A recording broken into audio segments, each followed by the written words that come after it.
ನಮಸ್ತೆ, ಹ್ಯಾಪಿ ಲೈಫ್ಗೆ ಸ್ವಾಗತ. ನಾನು ಶುಭಶ್ರೀ ಶಿವಕುಮಾರ್. ಇವತ್ತು ತಾರೀಕು 13, ನಮ್ಮ ಪ್ರವಾಸದ 5ನೇ ದಿನ. ಇವತ್ತು ಪ್ರವಾಸದ ಕೊನೆಯ ದಿನ. ನಮಗೆ ನಮೋ ಘಾಟ್ ನೋಡಿ ಆಗಿರಲಿಲ್ಲ, ಹಾಗಾಗಿ ನಾವು ಬೆಳಗ್ಗೆ 5 ಗಂಟೆಗೆ ನಮೋ ಘಾಟ್ ನೋಡಲಿಕ್ಕೆ ಹೋಗ್ತಾ ಇದ್ದೇವೆ. ಈಗ ನಾವು ಫ್ಲೈಓವರಲ್ಲಿ ಹೋಗ್ತಾ ಇದ್ದೇವಲ್ಲ, ಇದರ ಅಡಿಯಲ್ಲೇ ಇರೋದು ವಾರಣಾಸಿ ರೈಲ್ವೆ ಸ್ಟೇಷನ್. ಇನ್ನು ಇಲ್ಲಿಂದ ಕಾಶಿ ವಿಶ್ವನಾಥ ದೇವಸ್ಥಾನಕ್ಕೆ ಕೇಬಲ್ ಕಾರ್ ಮಾಡ್ತಾರಂತೆ. ನಾವಿದ್ದ ಹೋಟೆಲ್ನಿಂದ ನಮೋ ಘಾಟ್ಗೆ 8 ಕಿಲೋಮೀಟರ್ ದೂರ. ವಾರಣಾಸಿ ಬಸ್ ಸ್ಟ್ಯಾಂಡ್ ಇದು. ನೋಡಿ ಟ್ರಾಫಿಕ್, ಬಿ ಹಾರ್ನ್ ನೋಡಿ ಹೇಗುಂಟು ಬೆಳಗಿನ 5:30 ಹೊತ್ತಿಗೆ. ಸೂರ್ಯೋದಯ ಮತ್ತು ಸೂರ್ಯಾಸ್ತದ ಹೊತ್ತಿಗೆ ಗಂಗಾ ಘಾಟ್ ನೋಡಲಿಕ್ಕೆ ತುಂಬ ಚಂದ ಅಂತ ಹೇಳೋದು ಕೇಳಿದ್ದೆ. ಈಗ ಸರಿಯಾಗಿ ಸೂರ್ಯೋದಯದ ಸಮಯಕ್ಕೆ ನಾವು ನಮೋ ಘಾಟಿಗೆ ತಲುಪಿದ್ದೇವೆ. ಪೌರಾಣಿಕವಾಗಿ, ಐತಿಹಾಸಿಕವಾಗಿ ಮಹತ್ವ ಇರುವಂತಹ ಸ್ನಾನಘಟ್ಟಗಳುಂಟಲ್ಲ, ಅವೆಲ್ಲ ವಿಶ್ವನಾಥ ದೇವಸ್ಥಾನದ ಹತ್ರ ಇರುವಂಥದ್ದು. ಈ ನಮೋ ಘಾಟ್ ಸ್ವಲ್ಪ ದೂರ ಇರುವಂಥದ್ದು. 2022ರಲ್ಲಿ ಇದು ಲೋಕಾರ್ಪಣೆಯಾದದ್ದು. 25 ಫೀಟ್ ಎತ್ತರದ ನಮಸ್ತೆ ಆಕೃತಿ ಇಲ್ಲಿನ ಪ್ರಮುಖ ಆಕರ್ಷಣೆ. ಇಲ್ಲಿ ಒಂದು ಹೆಲಿಪ್ಯಾಡ್ ಉಂಟು, ಓಪನ್ ಏರ್ ಥಿಯೇಟರ್ ಉಂಟು, ನದಿಯನ್ನು ನೋಡಿಕೊಂಡು ಕೂತ್ಕೊಳ್ಳಿಕ್ಕೆ ಜಾಗ, ಕೆಫೆಟೇರಿಯಾ, ಬೋಟ್ ರೈಡಿಂಗ್ ಮಾಡಲಿಕ್ಕೆ, ಬೋಟ್ ಸರ್ವಿಸ್ ಎಲ್ಲವೂ ಇರುವ ಘಾಟ್ ಇದು. ಮತ್ತೊಂದು ಈ ಘಾಟ್ನ ವಿಶೇಷತೆ ಅಂತ ಅಂದರೆ ಇಲ್ಲಿ ತನಕ ಕಾರ್ ಬರ್ತದೆ, ಟ್ಯಾಕ್ಸಿ ಇಲ್ಲಿ ತನಕ ಬರ್ತದೆ.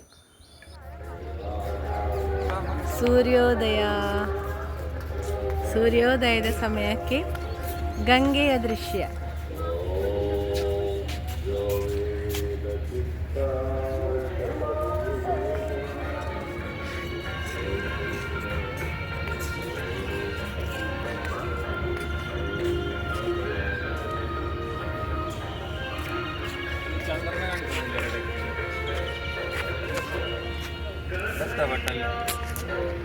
ಇಲ್ಲಿ ಚಂದ್ರನನ್ನು ಕಾಣ್ತದೆ, ಮೊಬೈಲಲ್ಲಿ ಫೋಟೋ ಕ್ಲಿಯರ್ ಆಗೋದಿಲ್ಲ. ನೋಡಿ, ಕೆಳಗೆ ಟ್ರೈನ್ ಹೋಗ್ತಾ ಉಂಟು, ಮೇಲೆ ಬಸ್ ಹೋಗ್ತಾ ಉಂಟು. ಕೆಳಗೆ ಟ್ರೈನ್, ಮೇಲೆ ಬಸ್ಸು, ಅದರಿಂದ ಕೆಳಗೆ ದೋಣಿ. ನೋಡಿ, ಒಂದೇ ಫೋಟೋದಲ್ಲಿ 3, ಕೆಳಗೆ ದೋಣಿ, ಮಧ್ಯದಲ್ಲಿ ಟ್ರೈನು, ಮೇಲೆ ಬಸ್.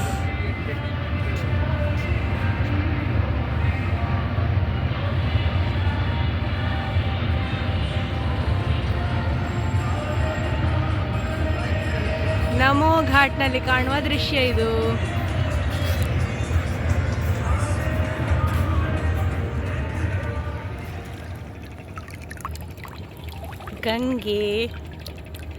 ಗಂಗಾ ಮಾತೆ. ಇಲ್ಲಿ ಕೂಡ ಸಂಜೆ ಆರತಿ ಆಗ್ತದೆ.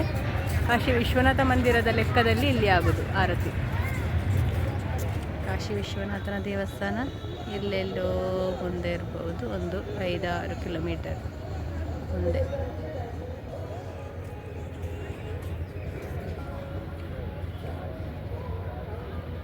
ಏನೋ ಒಂದು ಹಳೆಯ ಸ್ಟ್ರಕ್ಚರ್ ಇದು, ಅಂತ ಗೊತ್ತಿಲ್ಲ. ಇಲ್ಲಿ ತುಂಬ ಆಳ ಉಂಟಂತ ಕಾಣ್ತದೆ. ನೋಡಿ, ಇಲ್ಲಿ ಬೋಟ್ ಇಲ್ಲಿ ತನಕ ಬಂದಿದೆ.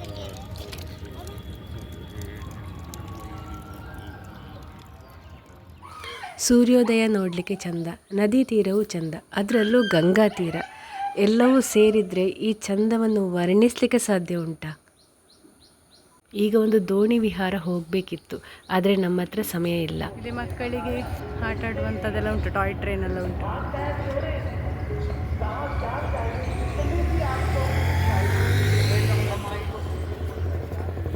ನಾವೀಗ ಕಾಶಿಯ ನಮೋ ಘಾಟ್ನಲ್ಲಿದ್ದೇವೆ. ಬೆಳಗ್ಗೆ ಸೂರ್ಯೋದಯದ ಹೊತ್ತಿಗೆ ನಾವೀಗ ಇಲ್ಲಿಗೆ ಬಂದಿದ್ದೇವೆ. ಇವತ್ತು ನಮ್ಮ ಪ್ರಯಾಣದ ಕೊನೆಯ ದಿನ, 13 ತಾರೀಕು, ಸೋಮವಾರ ಅಂತ ಕಾಡ್ತದೆ, ವಾರ ದಿನ ನೆನಪಿರೋದಿಲ್ಲ ನನಗೆ. ಈಗ 13ನೇ ತಾರೀಕು. ಇವತ್ತು ನಮಗೆ 11:45ಕ್ಕೆ ವಿಮಾನ ವಾರಣಾಸಿ ಏರ್ಪೋರ್ಟಿಂದ. ನಾವು 9 ಗಂಟೆ ಆಗುವಾಗ ನಾವು ರೂಮಿಂದ ಹೊರಡಬೇಕು. ಈಗ 7 ಆಗ್ತಾ ಬಂತು. ನಾವಿನ್ನು ರೂಮಿಗೆ ಹೋಗಿ ತಿಂಡಿ ತಿಂದು ಡ್ರೆಸ್ ಚೇಂಜ್ ಮಾಡಿ ಹೊರಡುದು. ನಾವು 7 ಗಂಟೆ ಕಳೆಯುವಾಗ ನಮೋ ಘಾಟ್ನಿಂದ ಹೊರಟಿದ್ದೇವೆ. ಈಗ ನಾವು ವಾಪಸ್ ರೂಮಿಗೆ ಹೋಗ್ತಾ ಇದ್ದೇವೆ. ನಾವೀಗ ಹೊರಟಿದ್ದೇವೆ ಇಲ್ಲಿಂದ, ವಾರಣಾಸಿ ಹೋಟೆಲಿಂದ ನಾವೀಗ ಏರ್ಪೋರ್ಟ್ ಕಡೆಗೆ ಹೋಗ್ತೇವೆ.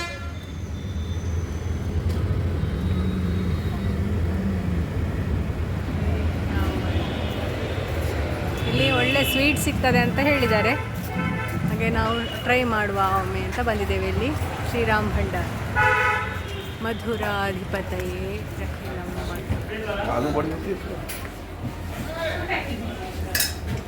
ಇಲ್ಲೆಲ್ಲ ಇಲ್ಲಿನ ಫೇಮಸ್ ಐಟಮ್ಗಳು ಸಿಗ್ತದೆ. ಇದು ಕಚೋಡಿ,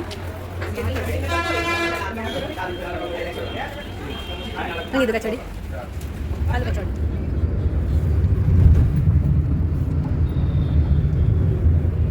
ನಾವೀಗ ಏರ್ಪೋರ್ಟ್ ತಲುಪಿದ್ದೇವೆ. ನಮ್ಮನ್ನಿಷ್ಟು ದಿವಸ ಸುತ್ತಾಡಿಸಿದ ಡ್ರೈವರ್ ಅವರಿಗೆ ನಾವೊಂದು ಥ್ಯಾಂಕ್ಸ್ ಅಂತ ಹೇಳುವ.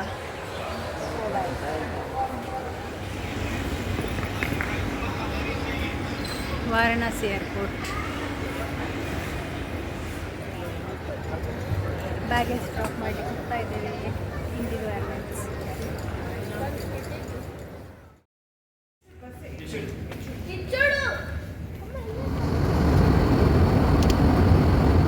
ನಾವು ವಾರಣಾಸಿ ಏರ್ಪೋರ್ಟಿಂದ ಹೊರಟು ಈಗ ಬೆಂಗಳೂರು ಏರ್ಪೋರ್ಟಿಗೆ ತಲುಪಿದ್ದೇವೆ. ನಮಗೆ ಈ 080 ಲಾಂಚ್ ಉಂಟಲ್ಲ, ಅಲ್ಲಿಗೆ ಆ್ಯಕ್ಸಸ್ ಸಿಕ್ಕಿತ್ತು. ಚಾಕ್ಲೇಟಲ್ಲಿ ಅದು ಸಹ ಚಾಕ್ಲೇಟ್ ಅನ್ನೋದ, ಚಾಕ್ಲೇಟ್ ಮತ್ತು ಹೇಸಲ್ನಟ್. ಸಾಧಾರಣವಾಗಿ ಎಲ್ಲ ಏರ್ಪೋರ್ಟ್ಗಳಲ್ಲಿ ಲಾಂಜ್ಗಳಿರ್ತವೆ. ಪರ್ ಹೆಡ್ ಇಂತಿಷ್ಟು ಅಂತ ಪೇ ಮಾಡಿ ಒಳಗೆ ಹೋಗ್ಬೋದು. ನಮ್ಮ ಹತ್ರ ಇರುವ ಕ್ರೆಡಿಟ್ ಕಾರ್ಡಿಗೆ ನಮಗೆ ಕಾಂಪ್ಲಿಮೆಂಟರಿ ಆ್ಯಕ್ಸಸ್ ಸಿಕ್ಕಿತ್ತು ಒಳಗೆ ಹೋಗಲಿಕ್ಕೆ. ಲಾಂಜ್ಗಳಲ್ಲಿ ಎಷ್ಟೊತ್ತಿಗೆ ಹೋದರೂ ಅನ್ಲಿಮಿಟೆಡ್ ಫುಡ್ ಇರ್ತದಂತೆ. ನಾವು ಹೋದದ್ದು ಅಂದಾಜು 3:30 ಗಂಟೆಗೆ. ನಮಗೆ ಬೆಳಗಿನ ತಿಂಡಿಯಾಗಿ ಮತ್ತು ನಾವು ರಾಮ್ ಭಂಡಾರಲ್ಲಿ ಸ್ವಲ್ಪ ಚಾಟ್ ತಿಂದಾದಮೇಲೆ ಮತ್ತೇನು ತಿನ್ನಲಿಲ್ಲ. ಮಧ್ಯಾಹ್ನದ ಊಟದ ಸಮಯ ಕೂಡ ಕಳೆದಿತ್ತು ಮತ್ತು ತಿನ್ನಲಿಕ್ಕೆ ಕೂಡ ಬೇಕಾದಷ್ಟು ಬಗೆ ಇತ್ತು. ನಾವು ಸುಮಾರು ಬಗೆಗಳನ್ನು ಸ್ವಲ್ಪವೇ ತಂದು ರುಚಿ ನೋಡಿದೆವು. ಅಲ್ಲಿರುವ ಬಗೆಗಳಲ್ಲಿ ಅರೆವಾಶಿ ಬಗೆಗಳನ್ನು ಸ್ವಲ್ಪ ರುಚಿ ನೋಡಿದಾಗಲೇ ನಮ್ಮ ಹೊಟ್ಟೆ ತುಂಬಿತ್ತು. ಅಷ್ಟು ಐಟಮ್ಗಳಿತ್ತು ಅಲ್ಲಿ. ನಿಮ್ಮ ವಿಮಾನ ಹೊರಡೋದಕ್ಕೆ 3 ಗಂಟೆ ಮೊದಲು ನಿಮಗೆ ಒಳಗೆ ಆ್ಯಕ್ಸಸ್ ಸಿಗ್ತದೆ. 3 ಗಂಟೆ ಹೊತ್ತು ನಾವು ಅದರೊಳಗೆ ಇರ್ಬೋದಷ್ಟೇ, ಅದಕ್ಕಿಂತ ಹೆಚ್ಚು ಹೊತ್ತಿರುವ ಹಾಗೆ ಇಲ್ಲ. ಲಾಂಜಿನ ಒಳಗಡೆ ವಿಮಾನಗಳ ಶೆಡ್ಯೂಲ್ನ ಸ್ಕ್ರೀನ್ ಕೂಡ ಇರ್ತದೆ. ಹಾಗೆ ನಮಗೆ ಚೆಕ್ ಮಾಡ್ತಾ ಇರ್ಬೋದು ನಮ್ಮ ವಿಮಾನ ಎಷ್ಟೊತ್ತಿಗೆ ಹೊರಡ್ತದೆ ಅಂತ. ಅದರೊಳಗೆ ತಿನ್ನಲಿಕ್ಕೆ ಮಾತ್ರ ಅಲ್ಲ, ಸ್ಪಾ ಇತ್ಯಾದಿಗಳು ಉಂಟು ಮತ್ತು TV ಸ್ಕ್ರೀನ್ ಉಂಟು.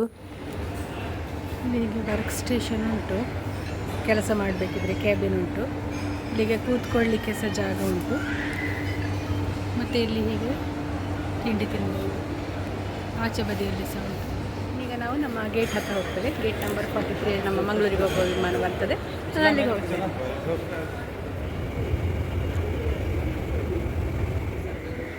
ಇದನ್ನು ಕಾಣುವಾಗ ಆಗುವ ಸಂತೋಷ ಉಂಟಲ್ಲ.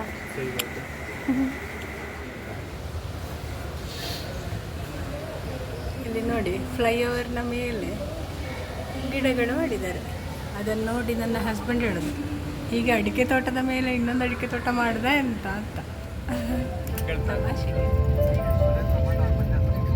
ಒಂದು ಲಾರಿ ನೋಡಿ ವಿಮಾನವನ್ನು ದುಡಿದು.